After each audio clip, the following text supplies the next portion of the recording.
Hello friends, आज हम देखेंगे कंसेप्ट ऑफ डिजास्टर क्या होता है। इन्वायरमेंटल सीरीज का ये अंतिम वीडियो है। इसके बाद अगर कोई टॉपिक बचता है तो आप हमको कमेंट बॉक्स में बता सकते हैं, मैं उस पर वीडियो लाऊंगा। कंसेप्ट ऑफ डिजास्टर क्या होता है, इसके बारे में हम कुछ सब टॉपिक्स पढ़ेंगे। जैसे डिजास्टर क्या होता है, डिजास्टर से संबंधित एक शब्द आता है हज़ार्ड। हज़ार्ड क्या होता है, और डिजास्टर के टाइप्स कितने होते हैं, और उसका मैनेजमेंट कैसे किया जाता है। बेसिकली ये 4 टॉपिक पढ़ेंगे। और उसके बाद एक टॉपिक है डिजास्टर मैनेजमेंट साइकिल, उसके बारे में भी थोड़ा सा हम जानेंगे। इससे पहले अगर वीडियो पसंद आ रही हो तो मेरे चैनल को सब्सक्राइब कर लीजिए और बेल आइकन को प्रेस कर लीजिए। वीडियो को शेयर और लाइक कर दीजिए। आइए देखते हैं डिजास्टर क्या होता है। बेसिकली जो डिजास्टर है, आपदा, उसको हिंदी में आपदा कहा जाता है। डिजास्टर फ्रेंच शब्द डिसेस्टर से बना हुआ है, जिसका अर्थ होता है बुरा तारा। ये एक फ्रेंच शब्द है डिसेस्टर, ये इसका मतलब होता है बुरा तारा। डिजास्टर इसी से बना हुआ है, ठीक है। आपदा से अभिप्राय प्राकृतिक अथवा मानव जनित ऐसी अनपेक्षित घटना से है जिसके कारण जो प्रभावित क्षेत्र होते हैं उसमें जन धन की अपार क्षति होती है तथा मानव के क्रियाकलाप अवरुद्ध हो जाते हैं। मतलब डिजास्टर अर्थात आपदा एक ऐसी घटना है, आकस्मिक घटना है, जो कि विकराल रूप ले लेती है और अत्यधिक जन धन की हानि करती है तथा इससे मानव के क्रियाकलाप अवरुद्ध हो जाते हैं। ये एक आकस्मिक घटना है जो कि विकराल रूप ले लेती है, ठीक है। ये एक सिंपल सी डिफिनीशन हो गई आपदा की, यानी कि डिजास्टर की। अब आइए देखते हैं आपदा और हज़ार्ड में डिफरेंस क्या है। देखिए, सिंपल शब्दों में समझा जाए तो जो हज़ार्ड होता है वो डिजास्टर का प्रारंभिक अवस्था होता है। मतलब जब डिजास्टर स्टार्ट होता है, अपने प्रथम फेज में होता है, प्रारंभिक अवस्था में होता है, तब हम उसको हज़ार्ड कहेंगे। और यही हज़ार्ड जब धीरे धीरे विकराल रूप ले लेता है तो हम उसको आपदा कहते हैं, अर्थात डिजास्टर कहते हैं। चूँकि आपको हम एक उदाहरण से समझाते हैं। जो तमिलनाडु का घाट है, जो तट है, पूर्वी तट, वहाँ पे चक्रवात अक्सर आते रहते हैं। तो ये जो चक्रवात आने की घटना है, इसको हम कहेंगे कि ये हज़ार्ड है। लेकिन जब चक्रवात आ जाएगा और वो जहाँ पे अत्यधिक जनसंख्या है वहाँ पे आके अपनी विनाश लीला स्टार्ट कर देगा, तो अब हम उसको कहेंगे वो डिजास्टर कहलाएगा, ठीक है। मतलब जब तक वो चक्रवात हानि नहीं पहुँचा रहा था जन समुदाय को, या फिर जन धन की अधिक हानि नहीं कर रहा था, तब तक हम उसको हज़ार्ड कर रहे थे। लेकिन वही चक्रवात जो है, जब जन धन की अत्यधिक हानि पहुंचाने लगा, विकराल रूप ले लिया, तब हम उसको डिजास्टर अर्थात आपदा कहेंगे, ठीक है। इतना समझ में आ गया। तो चूंकि हज़ार्ड का मैनेजमेंट नहीं हो पाता, क्यों नहीं हो पाता, क्योंकि ये आकस्मिक घटना हो जाती है ना, आरंभिक अवस्था में पता नहीं चलता कि कब आने वाला है, तो इसीलिए इसका मैनेजमेंट तो हो नहीं पाता। लेकिन हम डिजास्टर का मैनेजमेंट कर सकते हैं। ज्यों ही हज़ार्ड आया तब हमको इतना टाइम रहता है कि हम जो है डिजास्टर होने से बच सकें। उस जो खतरा है उसको आपदा में बदलने से पहले अपनी पूरी तैयारी कर सकें। इसी को डिजास्टर मैनेजमेंट कहा जाता है, ठीक है। अब देखते हैं एक बात और। हज़ार्ड एक तरफ से देखा जाए तो पूर्व सूचना है। मतलब हज़ार्ड आपको आगाह करता है कि अब डिजास्टर आ जाएगा, इससे पहले आप अपनी तैयारी कर लीजिए, ठीक है। तो हज़ार्ड क्या है, एक पूर्व सूचना है, जबकि डिजास्टर उसका कार्यान्वयन है।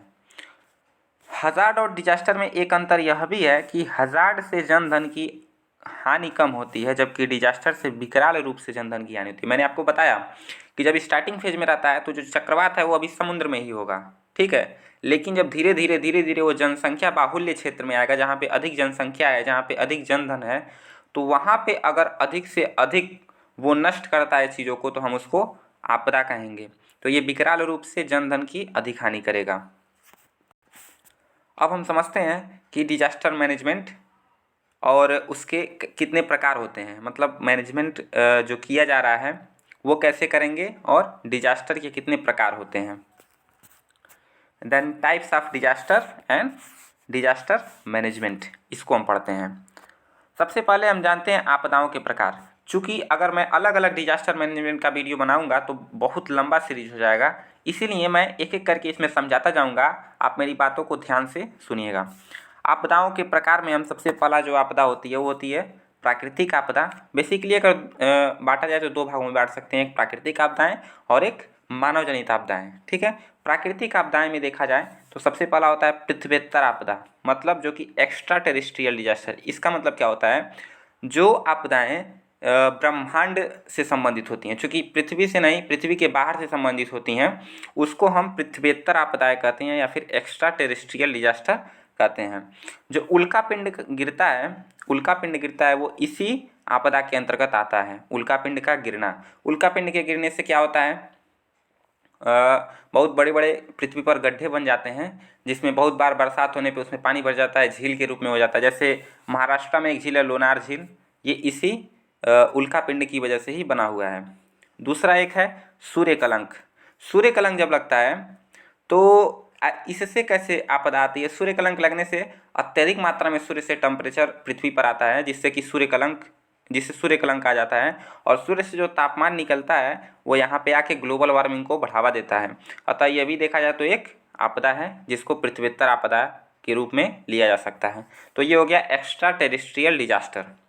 दूसरा जो आता है पार्थिव आपदाएं, मतलब टेरेस्ट्रियल डिजास्टर, जो कि पृथ्वी पर ही होते हैं।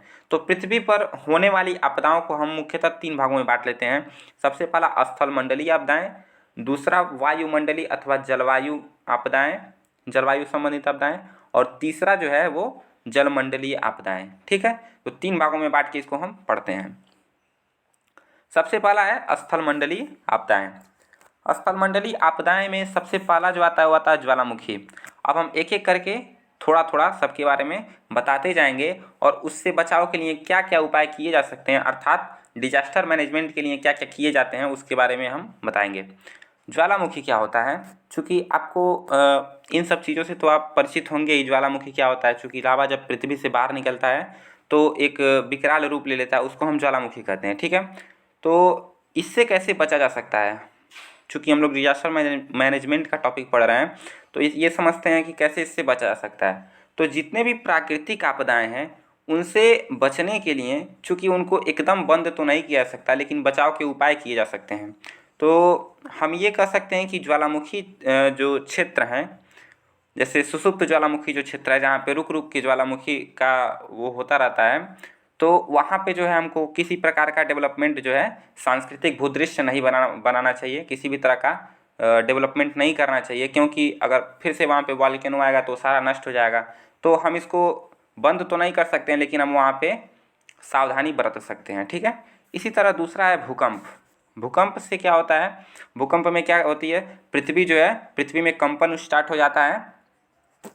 इससे बचने के लिए हम क्या कर सकते हैं, जो भी भूकंप प्रभावित क्षेत्र हैं वहाँ पे हम भूकंप रोधी बिल्डिंग बनवाएंगे। मान लीजिए अगर वहाँ पे बिल्डिंग बन रहा है तो भूकंप रोधी बिल्डिंग बनवाएं। और जैसे जो डैम जो होता है वहाँ पे कोई भी डैम न बनवाया जाए, बांध परियोजना वहाँ पे न बनवाया जाए, क्योंकि पृथ्वी जब कंपन करती है तो बांध टूट सकता है, तो उससे वहाँ पे डिजास्टर मैनेजमेंट किया जा सकता है।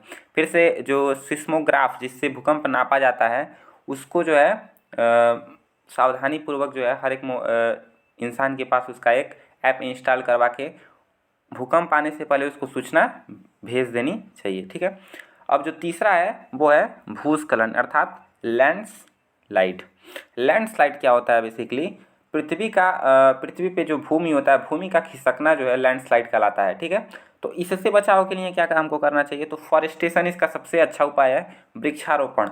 फॉरेस्टेशन हम करेंगे तो इससे जो है भूस्खलन नहीं होता है। ठीक है, नेक्स्ट है हिमस्खलन। हिमस्खलन मतलब बर्फ का खिसकना, जैसे भूस्खलन है उसी तरह हिमस्खलन है। इसके लिए हमको क्या करना चाहिए, तो इसके लिए हम कर सकते हैं कि कल्चरल डेवलपमेंट जो है वहाँ पे न किया जाए, क्योंकि यहाँ पे पेड़ भी नहीं लगा सकते हैं क्योंकि पेड़ तो उगेगा नहीं।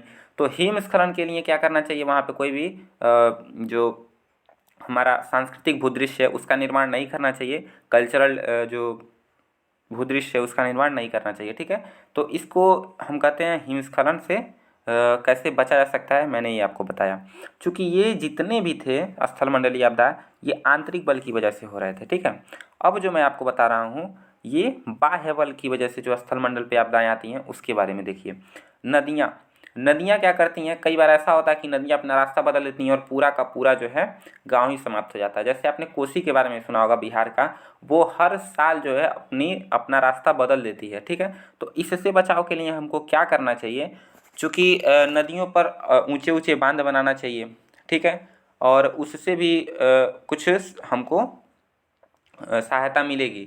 और फिर बांध को मजबूती प्रदान करना चाहिए, गाँव को ऊंचा कर देना चाहिए। ऊंचा करने का मतलब है गाँव का जो लेवल है नदी से वो ऊपर कर देना चाहिए, ठीक है। तो ये नदियों से जो आपदाएं आ सकती हैं उससे बचाव के कुछ उपाय हो गए। वायु से कैसे? वायु से क्या होता है, कई बार इतनी तेज़ तूफान आंधी चलती है कि जो बालू होते हैं वो उड़ के एक जगह से दूसरे जगह जाते हैं, और जहाँ से जाते हैं और जहाँ पे जाते हैं उन दोनों जगह को प्रभावित करते हैं, ठीक है। तो इससे हमको बचाव के लिए वहाँ पे फॉरेस्टेशन करना चाहिए, छिड़काव करनी चाहिए। कई बार क्या होता है, ये ग्लेशियर जो होता है वो अत्यधिक मात्रा में पिघलने लगता है, तो उससे भी मानव जो है प्रभावित होता है। पूरे जीव जंतु जो है पृथ्वी पर जितने भी जीव जंतु हैं सारे प्रभावित होते हैं। तो इसके लिए हमको क्या करना चाहिए, वहाँ पर भी कोई उतना डेवलपमेंट नहीं करना चाहिए ताकि हमको अधिक से अधिक नुकसान न हो सके, ठीक है। तो ये तो हो गए कुछ पार्थिव आपदाएं में स्थल मंडलीय आपदा के बारे में मैंने आपको बताया। आइए अब देखते हैं वायुमंडलीय आपदाएं क्या होते हैं। ये जो है सबसे इम्पोर्टेंट है, इसको ध्यान से सुनिएगा आप लोग। वायुमंडलीय आपदाओं में आप देखेंगे सबसे पहला आता है गर्म तरंगे। मैं थोड़ा थोड़ा सबके बारे में बताऊंगा और उसके उस आपदा के मैनेजमेंट के लिए क्या क्या उपाय किए जा सकते हैं उसके बारे में बताऊंगा, ठीक है। तो गर्म तरंगे जो बहुत टेम्परेचर के साथ जो हवाएं बहती हैं, जैसे लू, उत्तर भारत में आप देखेंगे एक हवा चलती है लू, तो ये सारी जो हवाएं हैं उनको हम गर्म हवाएं या फिर गर्म तरंगे कहते हैं, हॉट, ठीक है। तो गर्म तरंगे जो होता है वो क्या होता है मैंने आपको बता दिया। अब आपदा प्रबंधन इसका कैसे करेंगे, यानी कि गर्म तरंगों को कैसे रोक सकते हैं हम, तो इसके लिए हम छायादार वृक्ष लगा सकते हैं। छायादार वृक्ष लगाने से क्या होगा, हवाएं जब चलेंगी तो वो वृक्षों से टकरा के उनका जो स्पीड होगा वो धीरा हो जाएगा, और उससे हमको जो है कुछ राहत मिलेगी। और उसके बाद पानी पीने की व्यवस्था, चूँकि इन क्षेत्रों में जहाँ पे ये चलती है हवाएं बहुत अधिक जो है सूखे पड़ने की भी संभावना रहती है, और तो यहाँ पे पानी की व्यवस्था करानी चाहिए, ठीक है। दूसरा है तड़ित झंझावट। तड़ित झंझावट मतलब होता है थंडर स्टॉर्म। ये क्या होता है बेसिकली, आप देखते होंगे बारिश में जब खूब तेज़ हवाएं चलती हैं तो उसको हम कहते हैं थंडर स्टॉर्म। इसमें क्या किया जाता है, बेसिकली एक सिल्वर आयोडाइड होता है उसका छिड़काव किया जाता है, उससे इसको राहत मिल सकती है, ठीक है। तीसरा है बाढ़। बाढ़ से कैसे हमको राहत मिल सकती है, फ्लड से। तो बाढ़ जो होता है इसके लिए हमको क्या करना चाहिए, जो नदी है उसको खुदवाना चाहिए ताकि उसका जो स्तर है वो नीचे जा सके और पानी जो है लेवल में आ सके। और फिर गाँव, मान लीजिए अगल बगल जो गाँव हैं उनके लेवल को ऊपर उठवाना चाहिए, मतलब मिट्टी भरवा के। तो ये हो जाएगा बाढ़ से कुछ सुरक्षा, फ्लड से कुछ सुरक्षा। अब देख लेते हैं बादल का फटना। बादल का फटना ये क्या होता है, ये नहीं होता कि बादल फट गया। जब संघनित हवा जो होती हैं वो एक दूसरे से, जलवाष्पित हवा एक दूसरे से टकराती हैं, तब बहुत अधिक मात्रा में जब बरसात होगी तो उसी को हम कहते हैं बादल का फटना, ठीक है। दो विपरीत दिशाओं से जब हवाएं आके पर्वत से टकराती हैं, वो भी जल से एकदम संघनित हुई हवाएं, तो वो एकाएक वर्षा करने लगती हैं, उसी को कहा जाता है बादल का फटना, समझिएगा, ठीक। तो इसके प्रबंधन के लिए क्या क्या उपाय किए जा सकते हैं। इससे सबसे अधिक नुकसान होगा जब एक ही बार पानी नीचे आएगा तो मिट्टी का अपरदन और लैंडस्लाइड बहुत अधिक तेज़ी से होगा। अतः इसके लिए हमको वहाँ पे वृक्ष लगाने की आवश्यकता है, फॉरेस्टिंग करने की आवश्यकता है, ठीक है। फॉरेस्टेशन करेंगे, वृक्षारोपण करेंगे अधिक से अधिक मात्रा में, तो हम इससे बच सकते हैं, ठीक है। नेक्स्ट है सूखा। सूखा से बेसिकली क्या होता है, जहाँ पे अत्यधिक बहुत कम मात्रा में बरसात होती है और न के बराबर होती है मान लीजिए, तो वहाँ पे सूखा पड़ जाता है, जिससे फसल का उत्पादन नहीं हो पाता है। इन सारी समस्याओं से जूझना पड़ता है। तो इसके प्रबंधन के लिए क्या उपाय किए जाने चाहिए, आइए उसको देखते हैं। सूखा प्रभावित क्षेत्र में सबसे अधिक आवश्यकता होती है पानी की, तो पानी की उपलब्धता वहाँ पे कराने की आवश्यकता होती है। उसके बाद वहाँ पे जो मोटे अनाज होते हैं जिनको पानी की अधिक आवश्यकता नहीं होती है, वैसे अनाजों को वहाँ पे उगाने की सलाह दी जाती है। तो ये हो जाएगा सूखा के प्रबंधन के लिए कुछ उपाय। फिर नेक्स्ट है तूफान और साइक्लोन। तूफान और साइक्लोन के बारे में आपने जानते होंगे आप कि समुद्र से जो हवाएं चलती हैं उसको समुद्र में जो हवाएं चलती हैं और किनारे तक जो आती हैं पानी को लेके, उसको हम कहते हैं साइक्लोन। ठीक है, तो साइक्लोन बेसिकली क्या होता है, इसमें हमको तट पे जो है अधिक से अधिक फॉरेस्टेशन करना चाहिए, जिससे कि वृक्ष लगाना चाहिए, जिससे हवाएं जो है वो लैंड पे न आके, भूमि पे न आके लोगों को जन धन की हानि न पहुंचा सके। ठीक है, तो इससे उपाय ये हो जाएंगे। फिर मतलब इसके लिए अधिक से अधिक आपको पेड़ लगाने की आवश्यकता पड़ेगी। बिजली का गिरना ये भी एक आपदा के रूप में आप देख सकते हैं इसको, चूँकि ये उतनी बड़ी आपदा नहीं है, लेकिन कई बार क्या होता है, बरसात होते होते बिजली गिर जाती है और बहुत सारे घर ध्वस्त हो जाते हैं। तो इसके लिए मकानों में क्या होना चाहिए, एक छड़ लगाया जाता है लोहे का, जिससे कि करंट आते ही सीधे वो अर्थिंग पाके अर्थ में चला जाता है। अतः इसके लिए हम क्या करते हैं, मकान बनवाते समय उसमें एक छड़ लगवाना चाहिए। ठीक है, इसके उपाय प्रबंधन के लिए। ये तो हो गया आपका वायुमंडलीय आपदाएं। इसी तरह होते हैं कुछ जलमंडलीय आपदाएं, जैसे ज्वार भाटा, सुनामी। ज्वार भाटा के लिए आप क्या कर सकते हैं, क्योंकि ये सारे जो हैं प्राकृतिक आपदाएं, आप इसको रोक नहीं सकते हैं, लेकिन इसके बचाव के लिए कुछ उपाय कर सकते हैं। अतः हम इसके उपायों को जान रहे हैं। ठीक है, तो ये ज्वार भाटा क्या होता है, ज्वार भाटा जब वही पानी ऊपर नीचे होते हुए जब आता है, तो उसको हम कहते हैं ज्वार भाटा, समुद्र का जो पानी होता है। तो इससे बचाव के लिए हमको क्या करना चाहिए, मैंग्रोव वन लगाना चाहिए, क्योंकि आप जानते हैं कि सुंदरवन जो डेल्टा है वहाँ पे मैंग्रोव वन पाया जाता है, उससे जो ज्वार भाटा आती है वो रुक जाती है वहीं पे। और फॉरेस्टेशन अधिक से अधिक मात्रा में करना चाहिए, वहाँ पे कोई कल्चरल भूदृश्य नहीं लगवाना चाहिए, सांस्कृतिक भूदृश्य नहीं वहाँ पे डेवलप करना चाहिए। इसी तरह सुनामी है, तो सुनामी से भी सेम एज जैसे ज्वार भाटा में मैंने आपको बताया ये प्रबंधन करना चाहिए, वैसे ही सुनामी में भी करना चाहिए। ठीक है, ये हो गया जलमंडलीय आपदाएं। ठीक है, मैंने आपको 3 तरह से बताया प्राकृतिक आपदाओं में। सबसे पहला जो स्थलमंडलीय है, दूसरा मैंने आपको बताया वायुमंडलीय, और तीसरा बताया जलमंडलीय आपदाएं। ठीक है, अब प्राकृतिक आपदाओं में ही एक टाइप्स जो आता है, ये मानव जनित आपदा। एक हो गया आपका प्राकृतिक आपदा, जो कि मैंने आपको बता दिया, पृथ्व्यत्तर और एक पार्थिव। उन दोनों में मैंने आपको दोनों के प्रकार भी बता दिए। अब जानते हैं कि मानव जनित आपदा क्या होता है। मानव जनित आपदा में आप जानते हैं कि माइनिंग जो किया जाता है, चूँकि माइनिंग क्या होता है, जनसंख्या जहाँ पे जनसंख्या होती है वहाँ पर भी माइनिंग किया जाता है। पृथ्वी के नीचे जाके वहाँ से जो भी खनिज होते हैं उनको निकाला जाता है। ठीक है, कुछ स्तर नीचे जाके वहाँ से निकाला जाता है। तो इससे बचाव के लिए, इससे भी जो है आपदा आ सकती है। बहुत बार क्या होता है, पूरी की पूरी जो पृथ्वी होती है, वह क्षेत्र जो होता है वहाँ का, वो नीचे चला जाता है, धंस जाता है। इससे बचाव के लिए हमको वहाँ पे क्या करना चाहिए, तो एक लेवलिंग पे हमको खुद खनन करना चाहिए, माइनिंग करना चाहिए, और फॉरेस्टेशन का भी वहाँ पे उपाय करना चाहिए। क्योंकि जब पेड़ रहेंगे तो वो मिट्टी को पकड़े रहेंगे और वो पृथ्वी को नीचे नहीं जाने देंगे। ठीक है, इसी तरह जो नेक्स्ट है वो कार्बन डाइऑक्साइड, यानी कि वैश्विक जो वार्मिंग है, ग्लोबल वार्मिंग जो होता है, उसके बारे में कार्बन डाइऑक्साइड की वजह से जो आपदा आ सकती है, उससे बचाव के लिए हमको कार्बन डाइऑक्साइड पे नियंत्रण करना पड़ेगा। ठीक है, इसी तरह ओजोन डिप्लेशन है। ओजोन डिप्लेशन जो कि हम लोग इतना अधिक CFC गैस का यूज़ कर रहे हैं, जिससे कि ओजोन जो है वो क्षरण हो रहा है। ओजोन क्षरण से क्या होगा, तापमान जो अधिक मात्रा में आएगा और ग्लोबल वार्मिंग को बढ़ावा देगा, जिससे कि हमको आपदाओं से जूझना पड़ सकता है। ठीक है, नाभिकीय परीक्षण जो होते हैं, नाभिकीय परीक्षण मतलब जो भी समुद्रों में जाके हम लोग नाभिकीय परीक्षण, न्यूक्लियर टेस्ट करते हैं, इससे क्या होता है, रेडिएशन निकलता है। रेडिएशन से जीव जंतुओं को, जलीय जीव जंतुओं को, जबकि स्थलीय जीव जंतुओं को भी इससे खतरा होता है। ठीक है, तो ये हो गए कुछ प्रकार, और उसको कैसे हम लोग प्रबंधित कर सकते हैं, यानी कि डिजास्टर और डिजास्टर मैनेजमेंट कैसे किया जा सकता है, इसके बारे में मैंने आपको बता दिया। अब थोड़ा सा बचा हुआ है, अब यहाँ पे बेसिकली समझिएगा, ये है डिजास्टर मैनेजमेंट। अब डिजास्टर मैनेजमेंट है तो इससे कुछ संबंधित कुछ उपाय किए जाते हैं। जैसे डिजास्टर आने से पहले मैं प्रिपेयर्डनेस फेज, मतलब डिजास्टर अभी नहीं आया है उसके पहले हम तैयारी कर लें, सबसे पहला फेज़ ये होता है। इसी को कहते हैं डिजास्टर मैनेजमेंट साइकिल। ठीक है, तो ये प्रिपेयर्डनेस फेज है सबसे पहला। अभी डिजास्टर नहीं आया तभी इसके लिए कुछ तैयारियां कर लिया जाए। डिजास्टर आ गया तो उसमें हम कैसा रिस्पॉन्स करेंगे, ये दूसरा फेज होता है। ठीक है, अब उसमें कैसा रिस्पॉन्स करेंगे, जैसा कि हम पीछे तैयारी किए रहेंगे वैसा ही रिस्पॉन्स करेंगे।